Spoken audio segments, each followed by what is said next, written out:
You think you're just having a conversation, but what if I told you there's a hidden script guiding every word, every gesture, and worse, you're playing a role you didn't even sign up for. Every interaction you've ever had might not be as straightforward as you think.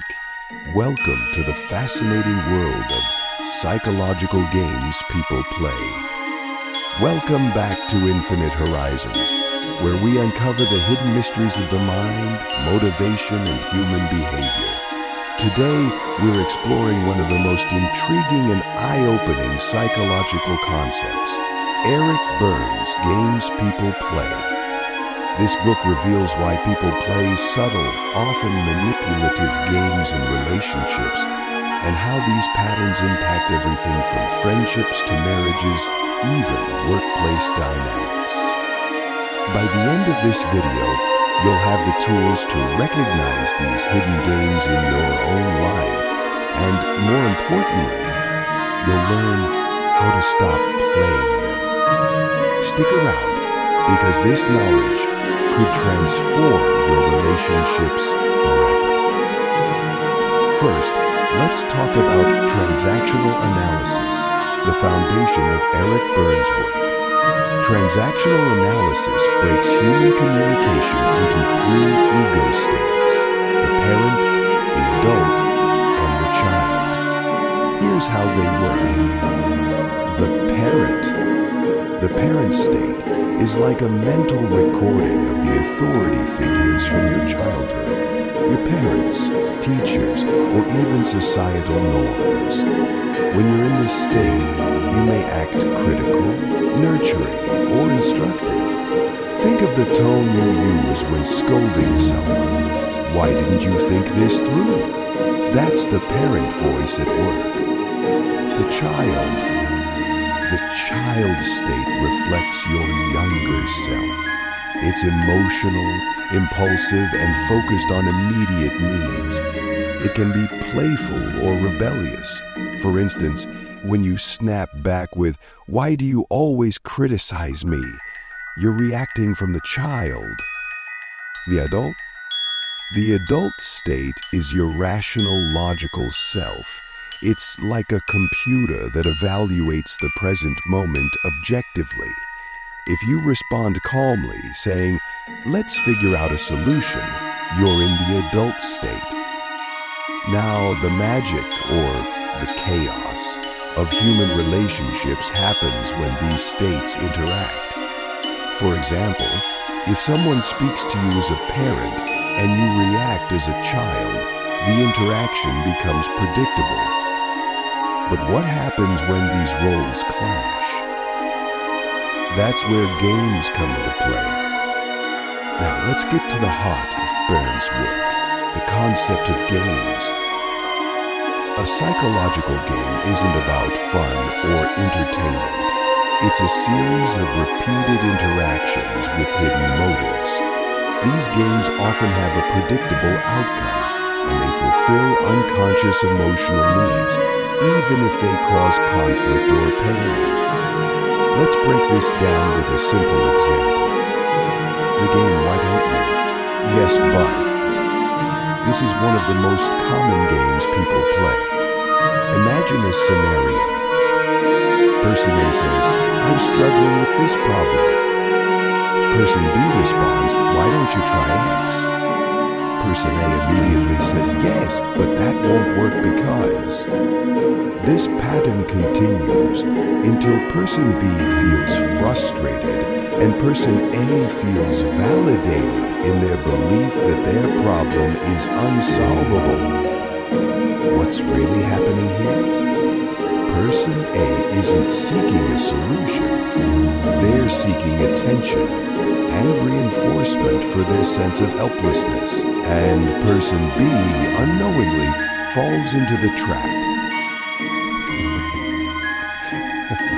Why do we do this?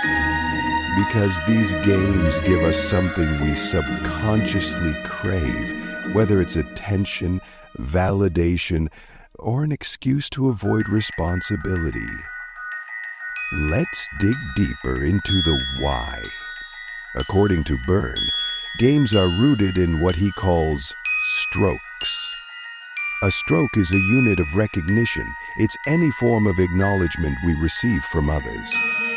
Positive strokes, compliments, affection, or praise.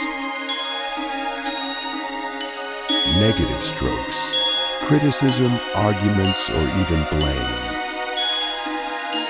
Here's the surprising part. Humans crave strokes, even negative ones. It's better to get attention through conflict than to feel ignored. Games also serve as a defense mechanism. They protect us from facing deeper emotions like vulnerability, fear, or rejection.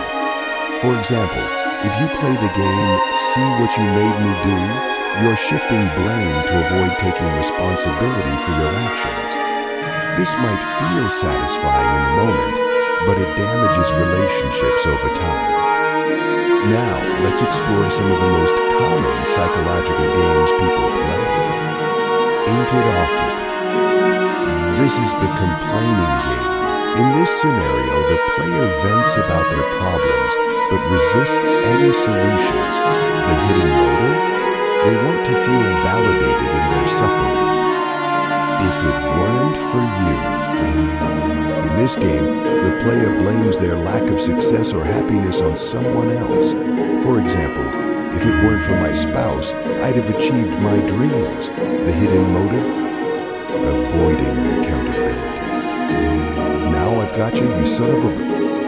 This game involves waiting for someone to make a mistake so you can punish them. The hidden motive? Gaining a sense of superiority and control. Look how hard I've tried. This game is about dramatizing effort without results. The player says, "I've done everything I could, but nothing works." The hidden motive? Seeking sympathy or absolution from failure. Recognizing these games is the first step toward breaking free from them. Here's the million-dollar question. How do you stop playing these games? Awareness. Start by observing your own interactions.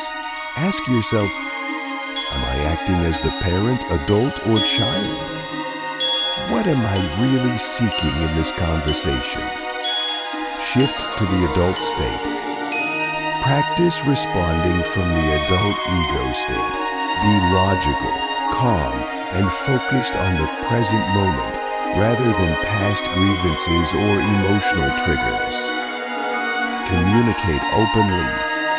Instead of playing games, be honest about your needs. For example, instead of saying, "You never help me," try, "I need your support with this."